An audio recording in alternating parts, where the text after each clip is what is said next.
আসসালামু আলাইকুম গাইস। এখন আপনাদের দেখাবো অনেক বড় বড় বলদা চিংড়ি। এই যে দেখেন কত সুন্দর সুন্দর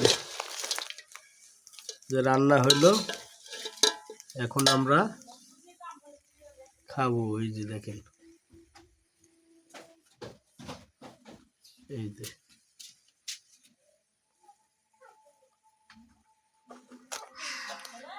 এই মজার মাছ,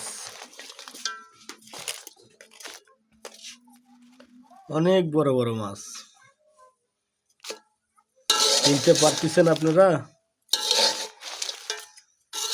চিনতে না পারলে কমেন্টে জানাবেন। এই যে সেই মজার আছে, সেই স্বাদ।